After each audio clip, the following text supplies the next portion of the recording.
Okay.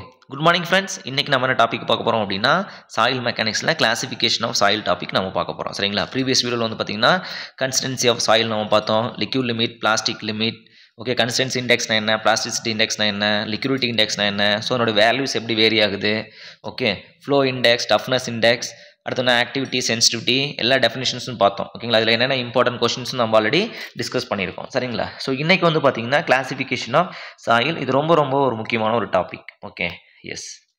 So இப்போ இந்த soil classification already நம்ம படிச்சிருக்கீங்களா? Coarse grained soil and fine grain சாயில்னு சொல்கிறோம். ஸோ இப்போ கோர்ஸ் கிரைன் சாயில்னா என்ன, ஃபைன் கிரைன் சாயில்னா என்ன பாருங்க. கோர்ஸ் கிரைன் சாயில் வந்து பார்த்தீங்கன்னா size of distribution, size particle size distribution எப்படி இருக்கும் அப்படின்னா 75 மைக்ரான்ஸில் கிரேட்டர் தென், ஓகேங்களா, கிரேட்டர் தென் 50% பாஸ் ஆயிடுச்சு அப்படின்னா அது வந்து பார்த்தீங்கன்னா நமக்கு ஃபைன் கிரைன் சாயில்னு சொல்லுவாங்க. ஓகேங்களா? எஸ், அது வந்து ஃபைன் கிரைன் சாயில்னு சொல்லுவாங்க. 75 மைக்ரான்ஸில் லெஸ் தென், ஓகேங்களா, லெஸ் தென் 75 மைக்ரான்ஸ் பாஸ் ஆயிருக்கு அப்படின்னா அது வந்து பார்த்தீங்கன்னா நமக்கு கோர்ஸ் கிரைன் சாயில் அப்படின்னு சொல்லுவாங்க. சரிங்களா? கோர்ஸ் கிரைன் சாயில்னா கிராவல் அண்டு சாண்ட் அப்படின்னு சொல்லலாம். அடுத்து வந்து பார்த்தீங்கன்னா ஃபைன் கிரைன் சாயில் வந்து கிளே, சில்ட் அப்படின்னு சொல்லலாம். அதை வந்து கிளாஸிஃபை பண்ணுறதுக்கு நம்ம என்ன பண்ணோம், liquid limit, plastic limit, liquidity value, plasticity value, compressibility, இதை வச்சு தான் நம்ம வந்து கிளாஸிஃபை பண்ண போகிறோம். சரிங்களா? ஸோ அதை தான் நம்ம வந்து ஐஎஸ் கிளாஸிஃபிகேஷன் நம்ம பார்க்க போகிறோம். ஓகே. ஸோ இப்போ ஐஎஸ் மெத்தடு, கசகராண்டி மெத்தடில், ஓகே ஐஎஸ் கசகராண்டி மெத்தடில் என்ன பண்ணுறாரு, சாயில் வந்து பார்த்தீங்கன்னா 18 குரூப்ஸாக பிரிச்சிருக்காங்க. ஓகேங்களா? என்ன பண்ணியிருக்காங்க, soil group classified for 18 groups. அதில் ஃபைன் கிரைன் சாயில் வந்து 9 குரூப்ஸ் இருக்குது. கோர்ஸ் கிரைன் சாயில் வந்து 8 குரூப்ஸ் இருக்குது. சரிங்களா? 8 நம்பர்ஸ். ஸோ ஆர்கானிக் சாயில் வந்து பீட் அப்படின்னு சொல்லுவோம். பியூர்லி வெஜிடபிள்ஸ், அதாவது டிகே ஆஃப் வெஜிடபிள் மேட்டர்ஸ் ஒன்லின்னு படிச்சிருக்கோம். சரிங்களா? 1. அப்போ டோட்டலாக வந்து பார்த்தீங்கன்னா மெத்தட் ஆஃப் ஐஎஸ் மெத்தடில் கசகராண்டி வந்து சாயில் வந்து பார்த்தீங்கன்னா 18 டைப்பை வந்து பிரிச்சிருக்காரு. ஓகேங்களா? நம்ம யூஸ் பண்ணக்கூடிய இப்போ சிஸ்டம் கிளாசிஃபிகேஷன் ஆஃப் சாயில் சிஸ்டம்னா யூனிஃபைடு சாயில் கிளாசிஃபிகேஷன் சிஸ்டம் அப்படின்னு சொல்லுவாங்க. Unified soil classification of system அப்படின்னு நம்ம சொல்லுவோம். யூஎஸ்சிஎஸ் அப்படின்னு சொல்லுவாங்க. ஓகே, இது ரொம்ப ரொம்ப முக்கியமான 1 mark question. USCS, unified soil classification அப்படின்னு சொல்லுவோம். யூனிஃபைடு சாயில் கிளாசிஃபிகேஷன் சிஸ்டம் அப்படின்னு சொல்லுவோம். USCS அப்படின்னு சொல்லுவோம். ஓகேங்களா? Unified soil classification of system அப்படின்னு சொல்லுவோம். ஓகேங்களா? எஸ். ஸோ இது வந்து பார்த்தீங்கன்னா airfield, okay consideration of airfield அப்படின்னு சொல்கிறாங்க. ஓகே, இதை பற்றின மொழித்தில் என்ன சாயில் கிளாசிஃபிகேஷன் சிஸ்டம் மட்டும் தெரிஞ்சிட்டிங்கன்னா போதும். Okay, next போகலாங்களா?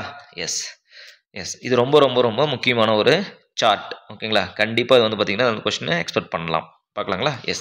ஸோ இப்போ ஐஎஸ் சார்ட் கிளாசிஃபிகேஷன் அப்போ என்ன கிளாஸிஃபை பண்ணுறாங்க அப்படின்னா, ஃபர்ஸ்ட் நமக்கு ஒரு ஆரிஜின் பாயிண்ட் யார், ஒரு 4.75 தான் நமக்கு ஒரு ஆரிஜின் பாயிண்ட். கரெக்டுங்களா? அப்போது size of the aggregate greater than or equal to 4.75 அப்படின்னா அவர் யார், அவர் கிராவல். ஓகேங்களா? அப்போது 4.75 விட கம்மியாக இருக்குது அப்படின்னா அவர்லாம் சாண்ட் ஃபேமிலியில் வந்துருவாங்க. ஓகேங்களா? அந்த சாண்டை நம்ம பிரிக்கிறோம். Fine sand, medium sand, coarse sand பிரிக்கிறாங்க. ஸோ அந்த கிராவலை வந்து பார்த்தீங்கன்னா fine gravel, coarse gravel, so based on size வச்சு பிரிக்கிறாங்க. ஓகேங்களா? ஸோ அப்போ greater than or equal to 4.75 up to 20 mm அப்படின்னா நமக்கு ஃபைன் கிராவல் அப்படின்னு சொல்கிறாங்க. Okay, fine aggregate. அடுத்து வந்து பார்த்தீங்கன்னா கோர்ஸ். ஓகேங்களா? கோர்ஸ் அப்படின்னா more than 20 mm to 8 mm குள்ளே இருந்துச்சுன்னா, 80 mm குள்ளே இருந்துச்சுன்னா அது வந்து பார்த்தீங்கன்னா கோர்ஸ் கிராவல் அப்படின்னு சொல்கிறாங்க. சரிங்களா? கோர்ஸ் அக்ரிகேட் அப்படின்னு சொல்கிறாங்க. எஸ். அடுத்து வந்து பார்த்தீங்கன்னா 80 to 300, 80 mmலேருந்து 300 குள்ளே வந்து அதுக்கு வந்து கோபுல் அப்படின்னு சொல்கிறாங்க. ஓகேங்களா? கோபுல் அப்படின்னு சொல்கிறாங்க. கிரேட்டர் தென் 300 mm குள்ளே வந்துச்சு அது வந்து பவுல்டர் அப்படின்னு சொல்கிறாங்க. ஸோ இதை ரீடைனிங் வால் ஒர்க்குக்கெலாம் யூஸ் பண்ணுறாங்க. So that stone used for இந்த retaining wall, that name is boulder, the size is greater than 300 mm. 1 more question கேட்க பாசிபிலிட்டிஸ் இருக்குது. ஓகேங்களா? இப்போ இந்த பக்கம் வருவோமா, லெஃப்ட் சைடு. ஸோ இப்போ size of the particles less than the 4.75 mm அப்படின்னா அது வந்து சாண்ட் ஃபேமிலின்னு தெரிஞ்சிருச்சு. ஓகேங்களா? ஸோ இப்போ 4.75 2.36 இருந்துச்சுன்னா அது வந்து கோர்ஸ் சாண்ட் அப்படின்னு சொல்கிறாங்க. 2.36 425 மைக்ரான்ஸ்குள்ளே இருந்துச்சுன்னா அது வந்து மீடியம் சாண்ட்னு சொல்கிறாங்க. ஃபைன் சாண்ட் அப்படின்னா 425 மைக்ரான்ஸ்லேருந்து 75 மைக்ரான்ஸ்குள்ளே இருந்துச்சுன்னா அது வந்து ஃபைன் சாண்ட் அப்படின்னு நம்ம சொல்கிறோம். சரிங்களா? இதில் வந்து கோர்ஸ் கிரைண்டு, இதில் வந்து ஃபைன் கிரைண்டு சாயில் கூட நமக்கு வந்து வருது. சரிங்களா? இதை தான் நம்ம வந்து பிரிக்கிறோம். ஓகே, நெக்ஸ்ட் வந்து பார்த்தீங்கன்னா இப்போ 75 மைக்ரான்ஸுக்கு லெஸ்ஸாக போயிடுச்சு. ஓகேங்க, 75 மைக்ரான்ஸுக்கு லெஸ்ஸுங்க. ஆனால் வந்து எனக்கு 2 மைக்ரான்ஸில் வந்து ரீடைன் ஆகிடுச்சு அப்படின்னா அது வந்து பார்த்தீங்கன்னா எனக்கு சில்ட் அப்படின்னு சொல்லுவாங்க. ஓகேங்களா? ஃபைன் கிரைன் சாயில் 2 மைக்ரான்ஸில் வந்து 75 மைக்ரான்ஸ் எனக்கு பாஸ் ஆகிடுச்சு, 2 மைக்ரான்ஸ் ரீடைன் ஆகிடுச்சுன்னா அது வந்து சில்ட் அப்படின்னு நம்ம சொல்லுவோம். ஓகேங்களா? சில்ட் அண்ட் கிளேனா நமக்கு வந்து ஃபைன் கிரைன் சாயில். ஓகேங்களா? அப்போ அந்த 75 மைக்ரான்ஸ்குள்ளே இருந்தால் அது வந்து கோர்ஸ் கிரைன் சாயில் அப்படின்னு நம்ம சொல்கிறோம். Okay, yes. அதுதான் இந்த 75 கான்ஸ்டண்ட்டாக வச்சுக்கிறோம் நம்ம. மோர் தென் 50% 75 அப்படின்னா coarse grain soil, less than 50% coarse 75 microns அப்படின்னா ஃபைன் கிரைன் சாயில் அப்படின்றோம். அப்போது லெஸ் தென் 2 மைக்ரான்ஸ் போச்சுன்னா வந்து கிளே சாயில்னு சொல்லுவோம். கிளேவை விட இன்னொன்று ஃபைனான ஒரு சாயில் இருக்குது, அது என்ன பார்த்தீங்கன்னா கொலாய்டல் அப்படின்னு சொல்லுவோம். கொலாய்டல் சாயில் அப்படின்னு நம்ம சொல்லுவோம். சரிங்களா? கொலாய்டல் அப்படின்னா இட் இஸ் லைக் ஸ்லட்ஜ், அதை நம்ம வந்து கொலாய்டல் அப்படின்னு நம்ம சொல்லுவோம். Okay, yes. ஸோ இது வந்து பார்த்தீங்கன்னா general classification paste on the size. இதில் வந்து ஒரு 1 மார்க் கொஸ்டின் கண்டிப்பாக எக்ஸ்பெக்ட் பண்ணலாம். ஓகேங்களா? இந்த கொஸ்டின் ஒரு டைம் கேட்டுருங்க. கிரேட் அனிமல் ஒர்க்குக்கு என்ன ஸ்டோன் யூஸ் பண்ணுறோம் அப்படின்னா பவுல்டர் யூஸ் பண்ணுறோம், more than 300 mm size. Okay, yes. Next பாருங்கள். ஸோ ஃபைனஸ் கிளாசிஃபிகேஷன், அதாவது பர்சன்டேஜ் ஆஃப் ஃபைனஸ் நம்ம படிச்சு இல்லைங்களா, அந்த டேபிளேஷனில் கால்குலேட் பண்ணோம் இல்லைங்களா. ஸோ அதை வச்சு எப்படி கிளாஸிஃபை பண்ணோம்? Percentage of fines less than 5% அப்படின்னா அது வந்து சாண்டாக இருக்கலாம், இல்லை கிராவலாக இருக்கலாம். G gravel, S for sand இருக்கலாம். ஓகே, இந்த ரெண்டு ஃபேமிலியில் யாரும் ஒருத்தர் இருக்கலாம். 5 to 12% இருந்துச்சுன்னா எங்களுக்கு வந்து பார்த்தீங்கன்னா கிராவல் இருக்கும், சாண்டு இருக்கும், சில்ட் இருக்கும், கிளே இருக்கும். பட் மெஜாரிட்டி இவங்க ரெண்டு தான். இந்த கிராவல் அண்ட் சாண்டு தான். பட் இவங்களும் அதில் மிக்ஸ் ஆகிருப்பாங்க. Okay, fineness greater than 12%. இப்போ ஃபைனஸ் வந்து எங்களுக்கு கிரேட்டர் than 12% இருந்துச்சுன்னா கண்டிப்பாக உங்களுக்கு அதில் எல்லாமே மிக்ஸ் இருப்பாங்க. ஆனால் மெஜாரிட்டி யார் இருப்பாங்க? கிளே அண்டு சில்ட் வந்து எங்களுக்கு மெஜாரிட்டியில் இருப்பாங்க அப்படின்னு சொல்கிறாங்க. சரிங்களா? எஸ். அடுத்து பாருங்கள். ஸோ லாஸ்ட் டைம் பார்த்தோம் இல்லைங்களா, coefficient of uniformity and coefficient of curvature அப்படின்னு சொல்லிட்டு அதை வச்சு எப்படி கிளாஸிஃபை பண்ணுறாங்க அப்படின்னு பார்ப்போம். அண்ட் நோமன்கிளேச்சர், அந்த சிம்பிள் நேம் எப்படி கொடுக்குறது அப்படின்றது நம்ம பார்ப்போம். ஓகேங்களா? எஸ். இப்போ கோஎஃபிஷியன்ட் ஆஃப் யூனிஃபார்மிட்டி CU அப்படின்னு சொல்லுவாங்க. Coefficient of uniformity CU is equal to D60 divided by D10. படிச்சோம் இல்லைங்களா, coefficient uniformity D60 divided by D10. இது எதை வந்து மென்ஷன் பண்ணோம்? சைஸ் ஆஃப் தி சாயில் வந்து மென்ஷன் பண்ணும். ஓகே, சைஸ் கிரைன் சைஸை வந்து டிபெண்ட் பண்ணியிருக்கிறது கோஎஃபிஷியன்ட் யூனிஃபார்மிட்டி. ஷேப் வந்து டிபெண்ட் பண்ணிக்கிறது coefficient of curvature. Okay, so அப்போ greater than 6 CU value greater than 6 அப்படின்னா வெல் கிரேடடு சாண்ட் அப்படின்னு சொல்கிறாங்க. ஓகேங்களா? SW அப்படின்னா வெல் கிரேடடு சாண்ட் அப்படின்னு சொல்கிறாங்க. ஓகேங்களா? இந்த SW வந்து ஃபர்ஸ்ட் லாஸ்ட்டாக இருக்கிறது ஃபர்ஸ்ட் வரும். நம்ம ரைட்டிங்கில் எழுதும்போது இன்க்ரீசிங் ஆர்டர் எழுதி போகணும், ப்ளஸ் லாஸ்ட்டாக இருக்கிறது ஃபர்ஸ்ட்டில் வந்துடும். SW well graded sand. SW இந்த SWனா என்னன்னு கூட ஒரு கொஸ்டின் கேட்கலாம். Well graded sand. SCனா வந்து கிளேலி சாண்ட் அப்படின்னு பார்ப்போம். ஓகேங்களா? அதெல்லாம் ரொம்ப முக்கியமான ஒரு கொஸ்டின். இப்போ greater than 6 coefficient of uniformity greater than 6 இருந்துச்சுன்னா வெல் கிரேடட் சாண்ட் அப்படின்னு சொல்லுவோம். ஓகேங்களா? Coefficient of uniformity only not greater than 6, அப்போ less than 6 கூட இருக்கலாம். ஓகே, less than 6 இருந்துச்சுன்னா அப்படின்னா poorly graded sand, SP poorly graded sand or uniform graded soil sand கூட சொல்லலாம். யூனிஃபார்ம் கிரேடட் சாண்ட் கூட நம்ம சொல்லலாம். எஸ். ஸோ இப்போ வந்து இதை வச்சு மட்டும் நம்ம அனலைஸ் பண்ணிடலாமா? ஒரு வெல் கிரேடட் சாண்டு, வெல் கிரேடடுக்கு புவர்லி கிரேடுன்னு சொல்லிட்டு இன்னும் வெல் கிரேடடா புவர்லி கிரேடட் மட்டும்தான் இந்த கோஎஃபிஷியன்ட் யூனிஃபார்மிட்டி சொல்லணும். இது சாண்டா கிராவலான்னு சொல்லிட்டு C அனாலிசிஸ் வச்சு தான் நம்ம கண்டுபிடிக்கணும். ஓகேங்களா? பர்சன்டேஜ் ஆஃப் ஃபைனஸ் வச்சு தான் கண்டுபிடிக்கணும். இப்போ 4.75ல் எங்களுக்கு வந்து பார்த்தீங்கன்னா 50% பாஸ் ஆகிடுச்சு. ஓகேங்களா? பட் ஆனால் 75 மைக்ரான்ஸில் ரீடைன் ஆயிருக்கான்னு நம்ம பார்க்கணும். ஓகேங்களா? ஒருவேளை 75 மைக்ரான்ஸில் பாஸ் ஆகிடுச்சுன்னா அது சில்ட் ஃபேமிலியில் ஆயிரும் இல்லைங்களா? ஸோ அதை பேஸ்டான அந்த கால்குலேஷன் பேஸ் பண்ணி நம்ம வந்து நேம் கொடுக்கணும். அது சாண்டா கிராவலா அப்படின்னு சொல்லிட்டு. ஓகேங்களா? எஸ். இப்போ பாருங்கள், இப்போ coefficient of uniformity greater than 4 அப்படின்னா அது வெல் கிரேடட் கிராவல் அப்படின்னு சொல்கிறாங்க. Well graded gravel. Coefficient of uniformity less than 4 or not greater than 4 அப்படின்னா புவர்லி கிரேடட் கிராவல் அப்படின்னு சொல்கிறாங்க. GP புவர்லி கிரேடட் கிராவல் அப்படின்னு சொல்கிறாங்க. ஸோ இப்போ இது ரெண்டு கேஸுக்குமே ரெண்டு கேஸுக்குமே coefficient of curvature value greater than 1 or less than 3 அப்படி தான் இருக்கும். நமக்கு லெஸ் than 1 போயிடுச்சுன்னா நமக்கு கேப் கிரேடட் நம்ம சொல்லிடுவோம். சரிங்களா? அப்போ 1 2 3 தான் நம்மளோட வேல்யூ வந்து வேரி ஆகுது. இப்போது அந்த டவுட் என்ன அப்படின்னா, இங்கேயும் கிரேட்டர் than 6 சொல்லிட்டீங்க, அப்போ இங்கேயும் மேக்ஸிமம் 60 கூட போகலாம் வேல்யூ. இங்கேயும் கிரேட்டர் than 4ன்னு சொல்லிட்டீங்க, இங்கேயும் 60 கூட போகலாம். அப்போ நாங்கள் இதில் வந்து நான் சாண்டுன்னு எழுதுட்டுங்களா, இல்லை எனக்கு வந்து பார்த்தீங்கன்னா நான் கிராவல்னு எழுதுட்டுங்களா? எதையுமே எழுத முடியாது. ஏன்னா நம்ம வெல் கிரேடட் மட்டும் தான் நம்ம கிளாஸிஃபை பண்ண முடியும். ஓகேங்களா?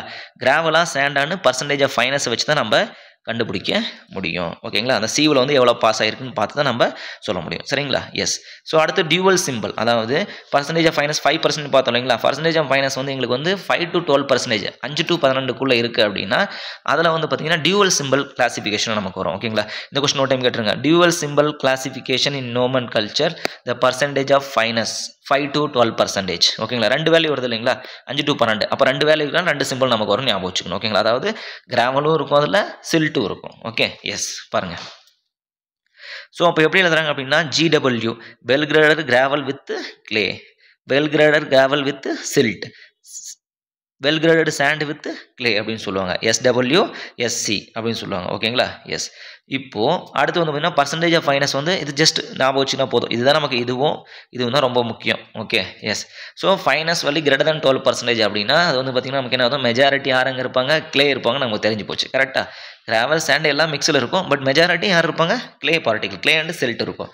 அப்போது GC அதாவது clayey gravel clayey gravel, silty gravel, clayey sand, silty sand அப்படின்னு சொல்லுவோம். இது வந்து பார்த்தீங்கன்னா இதுவும் சிங்கிள் தான் நமக்கு நேம் வருது. இப்போ டியூவல் சிம்பிள் வரது வந்து பார்த்தீங்கன்னா ரோமன் கல்ச்சரில் டியூவல் சிம்பிள் வரது வந்து பர்சன்டேஜ் ஆஃப் ஃபைனஸ் வந்து 5 to 12%. இல்லை அப்படி கொடுக்கலாம், இந்த percentage of fines is 5 to 12%. The simple is single or dual அப்படின்னு கூட கேட்கலாம். ஓகேங்களா? இல்லை அவங்களே கொடுத்துட்டு எது வரும்னு கூட ஆட் ஒன் அவுட்டில் நம்ம எடுக்கிற மாதிரி கூட இருக்கும். ஓகேங்களா? Yes. So name and percentage of material, அதாவது name and percentage of material வந்து நம்ம எப்படி எழுதணும் அப்படின்னா, எஸ் கவனிங்க. இப்போது well graded gravel with silt, இதை நமக்கு GWGM well graded gravel with silt அப்படின்னு நம்ம சொல்கிறோம். சரிங்களா? அப்போ இது எது நம்ம ஃபஸ்ட்டு வரும்? எப்பயுமே ரைட்டிங்கில் எழுதும்போது இன்க்ரீசிங் ஆர்டர் தான் எழுதிட்டு போகணும். ஓகேங்களா? எழுதும்போது நமக்கு எப்படின்னா இன்க்ரீசிங் ஆர்டர் எழுதணும். சில்ட்டி சாண்டி கிராவல். ஓகேங்களா? சில்ட்டி சாண்டி கிராவல். அப்போது இதில் சில்ட்டி சாண்டி கிளே அப்படின்னு சொல்கிறோம். ஓகே, இப்போ எது அதிகம் அப்படின்னா கிளே தான் நமக்கு அதிகம். Clay greater than sand greater than silt அப்படின்னு நம்ம சொல்லுவோம். எழுதும்போது நமக்கு ரைட்டிங்கில் இன்க்ரீசிங் ஆர்டரில் எழுதிட்டு போகணும். எனக்கு எதுவுமே மென்ஷன் பண்ணல. ஓகேங்களா? Percentage of fines, okay, same percentage of fines எல்லாமே வந்து பார்த்தீங்கன்னா பர்சன்டேஜ் ஆஃப் ஃபைனஸ் சேமாக இருக்குது. அப்போ எதை நான் ஃபஸ்ட் எழுதுனா கிராவல் தான் ஃபஸ்ட் எழுதணும். கிராவல் GSMC ஆர்டரில் எழுதணும். அதாவது gravel, sand, silt and clay, இந்த ஆர்டரில் நமக்கு எழுதணும். எனக்கு எல்லாமே மென்ஷன் பண்ணிட்டாங்க அப்படின்னா இன்க்ரீசிங் ஆர்டரில் எழுதிக்கங்க. அதை சிம்பிள் போடும்போது நமக்கு மாற்றி போடணும். ஓகேங்களா? எஸ். நெக்ஸ்ட் ஏதோ ஒன்று மட்டும் நான் வச்சுட்டீங்கன்னா இங்கே போதும். Okay, yes. ஸோ அடுத்து வந்து பார்த்தீங்கன்னா இது ஜென்ரல் ஒரு கொஸ்டின் என்னென்னா, இது பாருங்கள், இது ஒரு 1 மார்க் கொஸ்டின் கேட்பாங்க. The size of the aggregate is greater than 75 mm அப்படின்னா அதுக்கு பேர் சைக்ளோபியன் அக்ரிகேட் அப்படின்னு சொல்லுவாங்க. The size of the aggregate is greater than 75 mm, the aggregate is known as cyclopean aggregate. இது ஒரு கேஸ். ரெண்டாவது கேஸ் என்ன சொல்கிறாங்க அப்படின்னா, the size of the aggregate is more than 150 mm or 45 kg each one weight.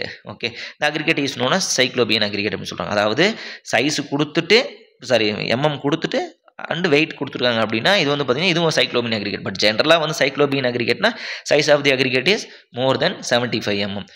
KG வந்து 45 kg இருக்குன்னா மோர் தென் 150 mm போகலாம். அதுவும் நமக்கு சைக்ளோபியன் அக்ரிகேட் தான். ஓகேங்களா? அது ரொம்ப முக்கியமான கொஸ்டின், ஞாபகம் வச்சுக்கோங்க. Okay, next. So next classification பார்த்தீங்கன்னா HRB highway research board classification சொல்கிறோம். ஓகே, என்ன கிளாசிஃபிகேஷன் இது? Highway research board classification. இது வந்து கிளாஸிஃபை பண்ணுறாங்க 7 டைப்பாக கிளாஸிஃபை பண்ணியிருக்காங்க. A1 கிளாஸ்லேருந்து A7 கிளாஸ் வரும் நம்ம வந்து கிளாஸிஃபை பண்ணியிருக்காங்க. சரிங்களா? Yes. So A1 to A7. அப்போ இந்த A1 என்றதை மீன் பண்ணுறதுன்னா ஃபஸ்ட் கிளாஸ் A1 கிரேட் அப்படி வந்து பெட்டர் குரூப் ஆஃப் சாயில் அப்படின்னு சொல்லுவாங்க. இந்த கொஸ்டின் 1 மார்க் கேட்டிருக்காங்க. HRB classification, the A1, which one is the best or which one is the best group of soil classification கேட்பாங்க. A1, A2, A3, A4 கொடுத்துருவாங்கன்னா A1 is the better qualification. என்னன்னு கேட்டாங்கன்னா group index value வந்து கம்மியாக இருக்கும். Group index value கம்மியாக இருந்துச்சு அப்படின்னா it's a good அப்படின்னு சொல்லுவோம். சரிங்களா? அதோட ரிசல்ட் நம்ம பார்ப்போம் இப்போ. சரிங்களா? எஸ், பார்க்கலாங்களா? So group index value. So what is இந்த குரூப் இண்டெக்ஸ் கண்டுபிடிக்கிறது வேல்யூ வந்து பார்த்தீங்கன்னா ஒரு ஃபார்முலா கொடுத்துருக்காங்க. அதாவது என்னென்னா, it is a mixed soil மாதிரி நமக்கு இது ஒரு ஃபைன் கிரைன் சாயில் மட்டும் தான். இதுவும் குரூப் இண்டெக்ஸும் நமக்கு எதுக்கு? ஃபைன் கிரைன் சாயில் கண்டுபிடிக்கிறதுக்கு தான், கிளாசிஃபிகேஷன் பண்ணுறதுக்கு தான். இதில் வந்து பார்த்திங்கன்னா நமக்கு இதில் வந்து பார்த்திங்கன்னா பர்சன்டேஜ் ஆஃப் ஃபைனஸ் இன் 75 மைக்ரான்ஸ்லையும் பார்க்க போகிறோம். Plus liquid limit and plastic limit and plasticity index எல்லாமே கன்சிடர் பண்ணி பண்ணுறதுனால இது வந்து பார்த்தீங்கன்னா குரூப்பாக எல்லாமே குரூப் ஃபார்ம் ஆகிருக்குன்னா குரூப் இண்டெக்ஸ் அப்படின்னு நம்ம வந்து நேம் கொடுத்துட்றாங்க. சரிங்களா? அதோட வேல்யூஸ் வேரியஸ் ஃப்ரம் 0 to 20. 0லேருந்து 20 வரலும் நமக்கு வந்து பார்த்திங்கன்னா வேரி ஆகுது நமக்கு. ஓகேங்களா? அப்போ குரூப் இண்டெக்ஸ் ஃபார்முலா என்னென்னா, இந்த ஃபார்முலா எப்படி ஞாபகம் வச்சுக்கோங்க. எப்படி ஞாபகம் வச்சுக்கிறதுனா, group index GI equal to, இங்கே எழுதுற பாருங்க, group index GI equal to AC plus BD plus 0.2A. ஓகேங்களா? AC plus BD plus 0.2A. So அப்போ இதெல்லாம் கான்ஸ்டன்ட் நமக்கு வரும் இல்லைங்களா? அப்போ இங்கே 0.2, அப்போ டிவைட் பை 20 போடுங்க, 0.001 இங்கே. ஓகேங்களா? இந்த வேல்யூ டிவைட் பை 2ன்னு போடுங்க, 0.001 கரெக்டு. டிவைட் பை 20 போட்டால் நமக்கு என்ன வரும்? 0.01 தான் நமக்கு வரும். Okay, S. டிவைட் பை 20 0.01, ஒரு 0 கேன்சர் 2 சந்த புள்ளி கரெக்ட். ஸோ 0.01 அண்ட் 0.005 ஞாபகம் வச்சுக்கோங்க. ரொம்ப முக்கியமான ஒரு ஃபார்முலா, கவனிங்க அம்சம். Yes. So group index GI is equal to AC plus BD plus 0.2A. Divide by 20 போட்டால் 0.01, இது அகைன் டிவைட் பை 2 போட்டால் 0.005. இது இந்த மாதிரி ஞாபகம் வச்சுக்கோங்க. ஓகே, என்ன அந்த ஃபார்முலா மன பண்ணிட்டு இருக்க முடியாது. ஸோ திஸ் வேல்யூ கொடுத்துருக்காங்க, இந்த வேல்யூ நாட் கிரேட்டர் தென் 20. ஓகேங்க, group index value not greater than 20. இப்போ மினிமம் வேல்யூ எவ்வளோ இருக்கும்? எனக்கு 0. அப்போ 0 to 20 எவ்வளோ எனக்கு குரூப் இண்டெக்ஸ் வேல்யூ வேரி ஆகுன்னு தெரிஞ்சிருச்சு. ஓகே, அப்போ இந்த ABCD அப்படின்னா என்னங்க அப்படின்னா, what is A, what is B, what is C? This is a constant depending upon the percentage of fineness 75 microns, plasticity index and liquid limit. ஓகேங்களா? First பாருங்க, the percentage of fineness in 75 microns minus 35. ஓகேங்களா? percentage of fineness in 75 microns minus 35. இப்போ percentage of fineness 75 microns ஒரு 16 வச்சுக்கோங்க. Minus 35 போட்டால் நமக்கு என்ன வரும் 25 ஓகேங்களா. அப்போ ஏவோட வேல்யூ 25.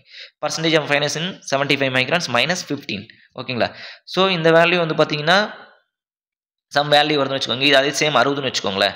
அப்போ 60 போடும்போது நமக்கு எவ்வளோ வரும் பாருங்கள் 45 வருமா 45. But that value should not greater than 40. அப்போ 40க்கு மேலே போச்சுன்னா வேல்யூ 40 எடுத்துக்கோங்க.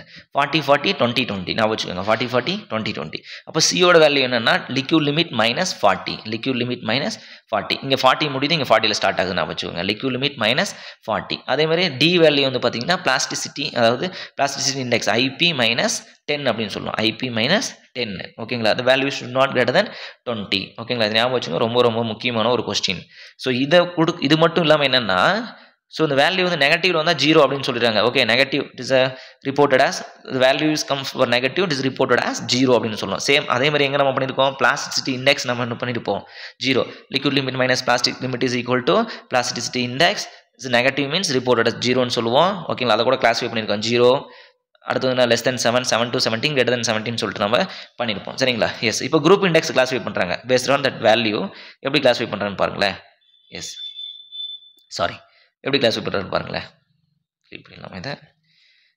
எஸ், ஸோ அந்த குரூப் இண்டெக்ஸ் வேல்யூ 0 to 1 ஓகேங்க. 0 to 1 இருந்தால் குட் அப்படின்றாங்க. 0 to இப்போ ஃபர்ஸ்ட் எப்படி நான் வச்சுக்கோங்க 0 to 1 2 to 4 5 to 10 10 to 20 okay. Good fair poor very poor. Good fair poor very poor ஓகேங்களா. இந்த கொஸ்டின் ஒரு டைம் கேட்டிருக்காங்க. என்னன்னா இந்த குரூப் இண்டெக்ஸ் வேல்யூ வந்து பார்த்தீங்கன்னா 9ன்ட்டாங்க ஓகேங்களா. குரூப் இண்டெக்ஸ் வேல்யூ 9, அதோடைய வேல்யூ என்ன கேட்டாங்க புவர். இதே மாதிரி பிளாஸ்டிக் இண்டெக்ஸ் வேல்யூ 9, அதோட வேல்யூ என்ன கேட்டாங்க மீடியம் அப்படின்னு நம்ம சொல்லியிருக்கோம் ஓகேங்களா. ப்ரீவியஸ் வீடியோவில் நம்ம டிஸ்கஸ் பண்ணியிருக்கோம் ஓகே. ஸோ இப்போ இந்த குரூப் இண்டெக்ஸ் வேல்யூ நாட், அதாவது லெஸ் தென் 6 ஓகே அப்படின்னு சொல்கிறோம். லெஸ் தென் 6 இருந்தால் ஓகே, யூஸ்ஃபுல் ஃபார் பேமெண்ட் கன்ஸ்ட்ரக்ஷனுக்கு நம்ம யூஸ் பண்ணிக்கலாம் சொல்லிட்டு ஹைவேல நம்ம படிக்கும்போது படிப்போம் மெட்டீரியல் டெஸ்டிங்கில். இது ரொம்ப முக்கியமான ஒரு 1 மார்க் கொஸ்டின் ஓகே. இதே வாட்டரில் படிக்கும்போது not less than 6 pH value should not less than 6ன்னு படிச்சிருப்போம் IS 456 கோடு. பட் இங்கே வந்து பார்த்தீங்கன்னா லெஸ் தென் 6 இருக்கணும் ஓகேங்களா. லெஸ் தென் 6 இருந்தால் குட். ஏன்னா கம்மியாக குவாலிட்டி அதிகம் தானே சொல்கிறாங்க இவங்க, அதானே சொல்லுது ஓகே. எஸ், ஸோ இது வந்து பார்த்தீங்கன்னா HRB highway research board classification பண்ணிடுறாங்க. அது வந்து யூனிஃபைடு சாயில் கிளாசிஃபிகேஷன் சிஸ்டம். அவர் IS கசகராண்டி வந்து இந்தியன் ஸ்டாண்டர்டில் கசகராண்டி அவர் வந்து கிளாஸிஃபை பண்ணுறாரு. அட்டர்பர்க் கசகராண்டி என்ன சொல்கிறாரு, 18 வகையாக இருக்குது அப்படின்னு சொல்கிறாங்க. சாயில் வந்து கிளாஸிஃபை பண்ணுறாரு. அப்போது ஃபைன் கிரைன் சாயிலில் 9 டைப் இருக்குது. கோர்ஸ் கிரைனில் வந்து பார்த்தீங்கன்னா 8 இருக்குது ஓகே. 9 8 and 1 ஸோ கூட்டினா மொத்தம் 18 சரியா. எஸ், அடுத்து போலாங்களா. ஸோ இது வந்து பார்த்தீங்கன்னா நமக்கு ஒரு நியூ கிளாசிஃபிகேஷன் ஆஃப் சாயில் அப்படின்னு நம்ம சொல்கிறோம் சரிங்களா. Classification of soil. Yes, so delete பண்ணிடலாம். எஸ், இங்கிருந்து நமக்கு இது ஓகே. S okay. ஸோ இப்போ வந்து பார்த்தீங்கன்னா based on the liquid limit ஓகேங்களா. Based on the liquid limit and plasticity index வந்து சாயில் எப்படி கிளாஸிஃபை பண்ணுறது, இது எல்லாமே வந்து பார்த்தீங்கன்னா கிளே சில்ட் 2 தான் நமக்கு வரும். அதை வந்து ஆர்கானிக் இன்ஆர்கானிக் அப்படின்னு சொல்லிட்டு 2 இருக்குது ஓகேங்களா. ஸோ அது வந்து பார்த்தீங்கன்னா எதை டிபெண்ட் பண்ணி வரும் அப்படின்னா நமக்கு லிக்யூட் லிமிட் அண்டு பிளாஸ்டிசிட்டி இண்டெக்ஸ்ன்னு சொல்லிட்டு நம்ம சார்ட் ட்ரா பண்ணி நம்ம கண்டுபிடிக்க போகிறோம் ஓகேங்களா. எஸ், ஸோ இப்போ liquid limit value less than 35%. Liquid limit value less than 35% அப்படின்னா அது வந்து லோ பிளாஸ்டிக் அப்படின்னு சொல்லுவோம். இதை மட்டும் நான் வச்சுக்கோங்க. லோ பிளாஸ்டிக் 35 to 50 இருந்தால் நமக்கு மீடியம் ஆர் இன்டர்மீடியட் பிளாஸ்டிக் அப்படின்னு சொல்லுவோம். கிரேட்டர் தென் 50 இருந்தால் நமக்கு வந்து ஹை பிளாஸ்டிக் அப்படின்னு சொல்லுவாங்க. இதை மட்டும் இப்போதைக்கு நான் வச்சுக்கோங்க ஓகேங்களா. Less than 35 to 50 greater than 50 ஓகேங்களா. 3 கேஸ் வந்துருச்சா. எஸ், இப்போ இதில் வருவோம். இப்போது அதை வந்து கிளாஸிஃபை பண்ணுறாங்க CL அப்படின்றாங்க. What is mean by CL? Low plastic inorganic clay. Low plastic inorganic clay தான் நமக்கு CL அப்படின்னு சொல்லுவாங்க ஓகேங்களா. அடுத்து வந்து பார்த்தீங்கன்னா ML அப்படின்றாங்க. லோ பிளாஸ்டிக் இன்ஆர்கானிக் சில்ட் ஓகேங்களா. லோ பிளாஸ்டிக் இன்ஆர்கானிக் சில்ட் அப்படின்னு நம்ம சொல்லுவோம். Yes okay. OL அப்படின்னா low plastic organic soil or clay okay. Depending upon the கிளேவா சாயில்னு நம்ம சொல்லிக்கணும். நம்ம சில்ட்டா கிளேவான்னு நம்ம பார்த்துக்கணும் ஓகேங்களா. OL அப்படின்னா low plastic organic clay or organic soil அப்படின்னு சொல்லுவோம். CI, அதாவது CIன்னு அப்படி இருக்கும் இன்டர்மீடியட் நம்ம சொல்லிட்டோம். அப்போ 35 to 50 இருந்துச்சா நமக்கு மீடியம் சாயில் அப்படின்னு சொல்லியிருக்கோம் நம்ம ஓகேங்களா. இப்போ 35 to 50 மீடியம் வந்துருச்சா. அப்போது CI அப்படின்னா மீடியம் பிளாஸ்டிக் இன்ஆர்கானிக் கிளே ஓகேங்களா. Medium plastic inorganic clay or intermedium plastic inorganic கிளேன்னு கூட நம்ம சொல்லிக்கலாம் depending upon the options okay. So greater than 50 அப்படிங்கும்போது CH அப்படின்னா ஹை பிளாஸ்டிக் இன்ஆர்கானிக் கிளே. OHன்னு சொன்னால் மட்டும்தான் நமக்கு என்னது ஹை பிளாஸ்டிக் ஆர்கானிக் கிளே நமக்கு வரும். O ஃபார் ஆர்கானிக் அப்படின்ற மாதிரி ஞாபகம் வச்சுக்கோங்க ஓகே. எஸ், நெக்ஸ்ட்டு இப்போ பாருங்கள், இது ஒரு சார்ட் நமக்கு ஓகே, அதாவது கிராஃப் என்ன கிராஃப் பண்ணுது நமக்கு ஃபஸ்ட்டு? ஸோ ஆக்சிஸ் 0,0 போட்டாச்சு. ஸோ இது வந்து பார்த்திங்கன்னா நமக்கு லிக்யூட் லிமிட், இது வந்து நமக்கு வந்து பிளாஸ்டிசிட்டி இண்டெக்ஸ் ஐபி அப்படின்னு சொல்லுவோம். ஸோ இது வந்து பார்த்திங்கன்னா 2 லைனாக ட்ராப் பண்ணுறாங்க. ஒன் லைனும் பார்த்திங்கன்னா லிக்யூட் லிமிட் 20ல் நம்ம ட்ராப் பண்ணோம், அது வந்து ஏ லைன் கர்வ் அப்படின்னு சொல்கிறாங்க. லிக்யூட் லிமிட் 9ல் வந்து நம்ம ட்ராப் பண்ணோம் அப்படின்னா, 8ல் ட்ராப் பண்ணோம் அப்படின்னா அது வந்து நமக்கு யூ லைன் கர்வ் அப்படின்னு நம்ம சொல்கிறாங்க. Okay, A line curve and you line curve அப்படின்னு சொல்கிறோம். ஓகே, எஸ், கவனிங்க. ஸோ இப்போது கிளாசிஃபிகேஷன் ஆஃப் சாயில், அந்த ஏ லைன் கர்வ் மட்டும், அந்த யூ லைன் இப்போதைக்கு மறந்துடுங்க. இந்த ஏ லைன் வந்து பார்த்தீங்கன்னா எபோதி சாயில் எல்லாமே வந்து பார்த்தீங்கன்னா inorganic soil. Above the A lines are inorganic soil, below the organics are organic inorganic, ரெண்டுமே மிக்ஸாக இருக்கலாம். பட் எபோதி ஏ லைனுக்கு எல்லாமே நமக்கு என்னது? இன்ஆர்கானிக் சாயில் தான், அதை ஞாபகம் வச்சுக்கோங்க. ஓகேங்களா? இந்த ஏ லைன் கர்வ், இது A line is used for classification of organic and inorganic soil. இது ஒரு 1 மார்க் கொஸ்டின் கேட்டிருக்காங்க. ஓகேங்களா? இப்போ இந்த மாதிரி கொடுத்துட்டு அப் டு 35 நமக்கு என்ன சொல்கிறோம்? லோ அப்படின்னு சொல்கிறோம். 35 to 50 வந்து பார்த்தீங்கன்னா இன்டர்மீடியட் நம்ம சொல்லுவோம், மீடியம் சொல்லியிருக்கோம். மோர் தென் 35னா ஹைன்னு நம்ம சொல்லியிருக்கோம். சரிங்களா? இப்போ இந்த இடத்துல என்ன பண்ணுவாங்க? ஒரு எக்ஸ் மாதிரி கொடுத்துருவாங்க. அப்போ வாட் இஸ் எக்ஸ்ன்னு கேட்பாங்க. அப்போ சிஐ, அப்போ இந்த லிக்யூட் லிமிட் பார்க்கணும், 35லேருந்து 50க்குள்ளே இருக்குது. அது இல்லாமல் இங்கே என்ன சிம்பிள்? எபோதி ஏ லைன் சொல்கிறாங்களா, பிலோது சொல்கிறாங்களான்னு பார்க்கணும். அப்போ எபோதி ஏ லைன், அப்போ கண்டிப்பாக அது நமக்கு கிளே தான் நமக்கு. அப்போ சிஐ நமக்கு வரும். அப்போ மீடியம் பிளாஸ்டிக் இன்ஆர்கானிக் கிளே. அவ்வளோதான், முடிஞ்சிருச்சு. இது ஒரு 1 மார்க் கொஸ்டின் கேட்டிருக்காங்க. ஓகே, நெக்ஸ்ட் போகலாங்களா? எஸ், சி இப்போ பாருங்கள். அப்போ A line IP, okay, A line கரோட ஃபார்முலா பாருங்கள். IP plasticity index is equal to 0.73 WL - 20. ரொம்ப ரொம்ப முக்கியமான ஒரு 1 மார்க் கொஸ்டின், டேரெக்டாக அந்த ஃபார்முலாவே கேட்பாங்க. இதே யூ லைன் கர்வ் வந்து பார்த்தீங்கன்னா IP is equal to 0.9 WL - 8 அப்படின்னு சொல்லுவோம். 0.9 WL - 8 அப்படின்னு சொல்லுவாங்க. சரிங்களா? எஸ். இப்போ இதோட வந்து பார்த்தீங்கன்னா நம்ம வேல்யூ நம்ம கம்பேர் பண்ணணும். ஆக்சுவல் வேல்யூ என்ன? இது நம்ம வந்து பார்த்தீங்கன்னா ஃபார்முலா. அப்போ ஆக்சுவல் வேல்யூ நம்ம லெபார்ட்டரியில் கண்டுபிடிக்கீங்களா, அதை கம்பேர் பண்ணுறோம். அப்போது ஆக்சுவல் வேல்யூவோட இந்த வேல்யூ கம்மியாக இருக்கணும் பாருங்கள். அப்போது IP value liquid limit minus plastic limit, plasticity index is equal to WL - WP always greater than IP of graph. அப்போ கிராஃபுக்கு மேலே இருக்கணும். ஆமாம், இதுக்கு மேலே இருந்தால் தானே கரெக்டு, அதுக்கு மேலே இருந்தால் தானே கிளே வரும். அதுக்கு கீழே இருந்தால் கிளே சாயில் கிடையாது தானே, எங்களுக்கு சில்ட்டாக இருக்கலாம், இல்லை வந்து சம்திங் சாண்ட் கிளாசிஃபிகலாக இருக்கலாம் நமக்கு. ஓகேங்களா? எஸ். ஸோ அப்போ சாயில் இஸ் கிளே அப்படின்னு நம்ம சொல்கிறோம். Otherwise not clay. ஓகே, சில்ட்டாக இருக்க பாசிபிலிட்டிஸ் இருக்குது. ஓகே, கவனிங்க இப்போ. அப்போது இந்த இடத்துல என்ன சொல்லுது? 8%, 20% இது முடிஞ்சிருச்சு. ஓகே, ஸோ அப்போ இங்கே வருங்க பாருங்க. இப்போ லெஸ் தென் 35, அப்போ 35க்குள்ளே இருக்குது நமக்கு. ஸோ இப்போ இந்த ஐபி வேல்யூ வந்து பார்த்தீங்கன்னா வித்தின் லிமிட்குள்ளே இருந்துச்சுன்னா சிஎல்லாக இருக்கலாம், எம்எல்லாக இருக்கலாம். ஓகேங்களா? சிஎல் அண்டு எம்எல், டெலிட் பண்ணிடுங்க, சிஎல் அண்டு எம்எல் அப்படின்னு சொல்லலாம். Okay, CL and ML. அப்போ less than 35, low plastic inorganic clay, low plastic inorganic silt அப்படின்னு சொல்கிறோம். இது ஒன்று மட்டும் தான் நமக்கு வந்து டிஸ்டர்பன்ஸ். ஏன்னா இந்த வேல்யூ வந்து பார்த்திங்கன்னா ரெண்டுமே வந்து மீட் ஆகுது இந்த இடத்துல. ஓகே, இந்த 35க்குள்ளே வந்து பார்த்திங்கன்னா லோவில் வந்து பார்த்திங்கன்னா இது வந்து டியூவல், அதாவது என்ன சொல்கிறது, டியூவல் சிம்பிள் மாதிரி கிளேவும் சரி சில்ட்டும் சரி இந்த 4 to 7%க்குள்ளே வந்து பார்த்தீங்கன்னா மீட் ஆச்சு அப்படின்னா கிளே அண்டு சில்ட் இருக்கலாம். அதாவது இந்த பிளாஸ்டிக் இண்டெக்ஸ் வேல்யூ 4 to 7% இருந்துச்சுன்னா நமக்கு வந்து கிளேவாக இருக்கலாம், இல்லை வந்து சில்ட்டாக இருக்கலாம். ஓகேங்களா? லோ கண்டிஷன் மட்டும் அது. இப்போ ரெண்டாவது வந்து பார்த்தீங்கன்னா 35 to 50, அப்போ நமக்கு என்ன ஆகுது? மீடியம் ஆர் இன்டர்மீடியட் அப்படின்னு சொல்லலாம். அப்போ எபோதி ஏ லைனுக்கு மேலே எல்லாமே கிளே தானே. அப்போ எபோதி ஏ லைனுக்கு மேலே கிளேனா என்ன கிளே? அது ஆர்கானிக் கிளேவா இன்ஆர்கானிக் கிளேவா? அது வந்து பார்த்தீங்கன்னா ஆர்கானிக் கிளே, இன்ஆர்கானிக் கிளே. ஓகேங்களா? எபோதி ஏ லைனுக்கு மேலே எல்லாமே வந்து நமக்கு இன்ஆர்கானிக் கிளே அப்படின்னு நம்ம சொல்லுவோம். பிலோ வந்து பார்த்தீங்கன்னா ஆர்கானிக் சாயில் அப்படின்னு நம்ம சொல்லுவோம். சரிங்களா? அப்போ சிஐ அப்படின்னு சொல்கிறோம். அப்போ எதனால் சிஐன்னு சொல்கிறோம்? 35 to 50க்குள்ளே இருக்கனால CI. Intermediate medium plastic inorganic clay. ஓகேங்களா? CH high plastic inorganic clay. இதை எதை வச்சு கிளாஸிஃபை பண்ணுறோம்? இன்ஆர்கானிக் ஹை பிளாஸ்டிக்னு சொல்லிட்டு மோர் தென் 50% எனக்கு லிக்விட் லிமிட் இருக்குது அப்படின்னு சொல்லிட்டு. கீழே எல்லாமே நமக்கு வந்து பார்த்தீங்கன்னா மீடியம். ஓகேங்களா? OHMI. ஓகேங்களா? அது வந்து OIMI. அடுத்ததுன்னா OHMH. ஓகே, ரொம்ப ரொம்ப முக்கியமான கொஸ்டின் இது. வந்து இந்த ஹெச் வந்து பார்த்தீங்கன்னா depending upon the liquid limit, O and MS depending upon the C. நாம கண்டுபிடிக்கணும் அது கிளேவா என்னன்னு சொல்லிட்டு. ஓகே, 2 மைக்ரான்ஸில் மோர் தென் 50% பாஸ் ஆயிடுச்சுன்னா கன்ஃபார்ம் அது கிளே. ஓகே, ஸோ அடுத்து வந்து பார்த்தீங்கன்னா இந்த பிளாஸ்டிக் வேல்யூ வச்சு நம்ம கண்டுபிடிக்கணும். Okay, yes. அடுத்து பாருங்கள். So clay minerals. ஓகேங்களா? இது வந்து பார்த்தீங்கன்னா நமக்கு கிளே மினரல்ஸ் ரொம்ப ரொம்ப ரொம்ப முக்கியமான ஒரு கொஸ்டின். ஓகே, கிளே மினரல்ஸ் இதில் வந்து ஒரு 1 மார்க் கொஸ்டின் கேட்டுக்கிட்டே இருப்பாங்க இந்த கிளே மினரல்ஸில். ஓகே, ஸோ இதோட அந்த டாபிக் வந்து க்ளோஸ். நெக்ஸ்ட் பாருங்கள், கிளே மினரல்ஸ். ஸோ கிளேயில் வந்து பார்த்தீங்கன்னா நமக்கு வந்து மினரல்ஸ் என்னென்ன மினரல்ஸ்னா கேலோனைட், இலைட், மோண்ட் மொரில்லோனைட் அப்படின்னு சொல்லுவாங்க. கேலோனைட், இலைட், மோண்ட் மொரில்லோனைட் அப்படின்னு சொல்லுவாங்க. ஸோ இந்த 3 மினரல்ஸ் தான் நமக்கு வந்து பார்த்திங்கன்னா ஒரு கிளேயில் வந்து பார்த்திங்கன்னா ஒரு ஸ்ட்ரென்த், அதாவது ஸ்ட்ரென்த்தும் சரி வீக் பண்ணுறதும் சரி, அதுதான் இங்கே 3 தான் வந்து பார்த்திங்கன்னா ஒரு மெயின் பேராமீட்டர்ஸ் அப்படின்னு சொல்லுவாங்க. ஓகே, கேலோனைட் ஸோ இது வந்து பார்த்தீங்கன்னா கேலோனைட்டில் வந்து பார்த்தீங்கன்னா என்ன பாண்ட் இருக்குது அப்படின்னு நமக்கு வந்து பார்த்தீங்கன்னா ஹைட்ரஜன் பாண்ட் இருக்குது நமக்கு.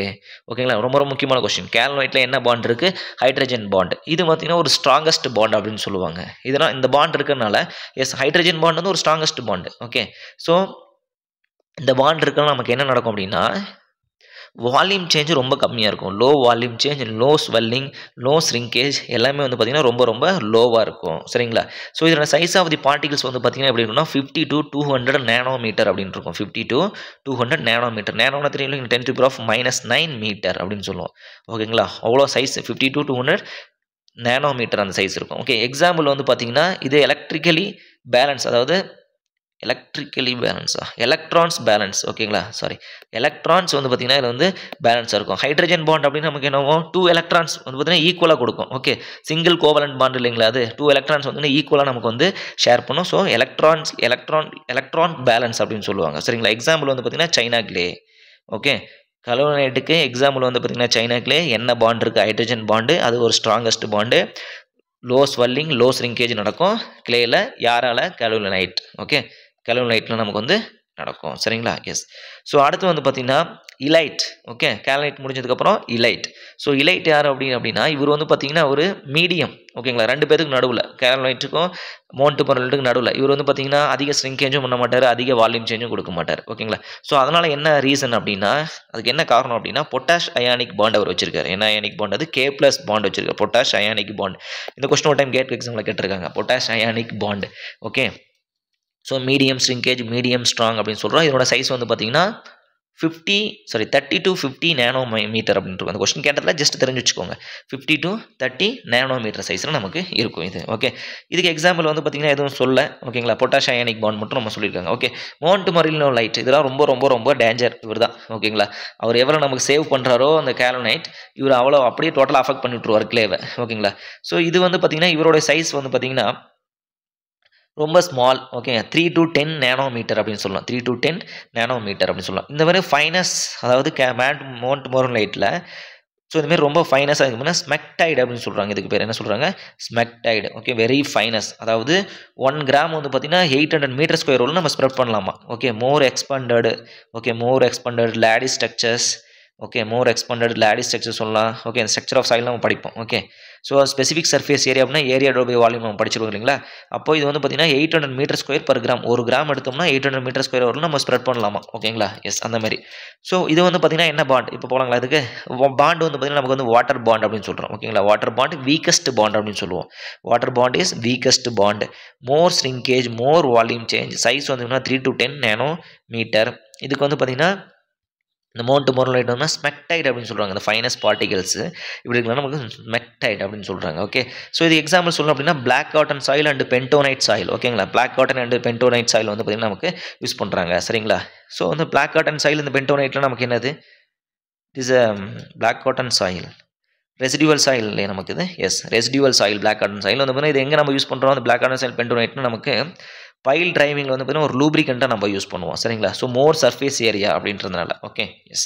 ஸோ இது 3 வந்து பார்த்திங்கன்னா ரொம்ப ரொம்ப இம்பார்ட்டன்ட். ஷார்ட்டாக படிக்கணும் அப்படின்னா kaolinite is hydrogen bond, strongest bond, no volume change. Example China clay. Illite is a medium one, all one medium அப்படின்னு சொல்லுவோம். Potassium ionic bond. Montmorillonite it is a very weakest bond, hydrogen bond, pentonite and black cotton soil is the example. முடிஞ்சிருச்சு, அவ்வளோதான். ஓகேங்களா, இதுதான் இது கேட்ட questions. Okay, yes. So more expanded layered structure சொல்கிறோம் 800 meter square per gram. இதெல்லாம் சும்மா தெரிஞ்சு வச்சுக்கோங்க, தேவையில்லை. ஓகேங்களா, அப்போ ஸ்பெசிஃபிக் சர்ஃபேஸ் ஏரியா இது நம்ம பர்மிபிலிட்டி டீட்டெயிலாக படிப்போம். ஓகேங்களா, specific surface area is equal to area divided by volume. Example வந்து பண்ண ஒரு ஸ்பெரிக்கல் ஷேப்புக்கு ஏரியா நமக்கு என்ன வரும்? Pi D square. Okay, so volume நமக்கு என்ன வரும்? 4/3 πr கியூப். ஸோ இதை நீங்கள் சிம்பிளிஃபை பண்ணணும் அப்படின்னா நமக்கு 3/r நமக்கு வரும். 3/r ஆர் 6/d நமக்கு வரும் ஸ்பெசிஃபிக் சர்ஃபேஸ். இதை பற்றி நம்ம டீட்டெயிலாக நம்ம அந்த டாப்பிக்கில் படிக்கலாம். சரிங்களா, ஸோ நெக்ஸ்ட் கிளாஸ் வந்து பார்த்தீங்கன்னா இதோட வந்து பார்த்தீங்கன்னா கிளாசிஃபிகேஷன் ஆஃப் சாயில் முடிஞ்சுதுங்க. ஓகே, ஸோ நெக்ஸ்ட்டு வந்து பார்த்தீங்கன்னா சாயில் வாட்டர். ஸோ லாஸ்ட் நம்ம படித்தோம் இல்லைங்களா, இந்த ஓவன் ட்ரைன் மெத்தடில் ஸ்ட்ரக்சரல் வாட்டர் அஃபெக்ட் பண்ணோம். அடுத்து வந்து பார்த்திங்கன்னா ஆக்சிடேஷன் நடக்கும், கேப்பலரி வாட்டர் அதெல்லாம் வந்து அஃபெக்ட் பண்ணோம். ஓகேங்களா, அப்படின்னு சொல்லிட்டு நம்ம படிச்சிருக்கலாம். அதை பற்றி நம்ம படிக்க போகிறோம். அது வாட் இஸ் கிரவுண்ட் வாட்டர்னா என்ன, அப்சர்வ் வாட்டர்னா என்ன, ஸ்ட்ரக்சரல் வாட்டர்னா என்ன, கேப்பலரி வாட்டர்னா என்ன. ஓகேங்களா, ஸோ அதை பற்றி நம்ம டீட்டெயிலாக படிக்க போகிறோம். இதில் வந்து நிறையா 1 மார்க் கொஸ்டின் எக்ஸ்பெக்ட் பண்ணலாம். ஓகேங்களா, ஸோ அதனால் வந்து மிஸ் பண்ணாமல் பாருங்கள். ஓகே. ஸோ ப்ரீவியஸ் வீடியோ வந்து பார்த்தீங்கன்னா, நீங்களும் பாருங்க. நீங்களும் வந்து பார்த்தீங்கன்னா, மேக்ஸிமம் ட்ரை பண்ணி ஒரு ஷார்ட் நோட்ஸ் எடுக்கிற மாரி பாருங்க. ஓகே. ஸோ அது வந்து பார்த்தீங்கன்னா, உங்களுக்கு லாஸ்ட்ல வந்து பார்த்தீங்கன்னா, ரிவிஷன் டைம்ல ரொம்ப யூஸ்ஃபுல்லா இருக்கும். Okay friends. Thank you so much and all the very best.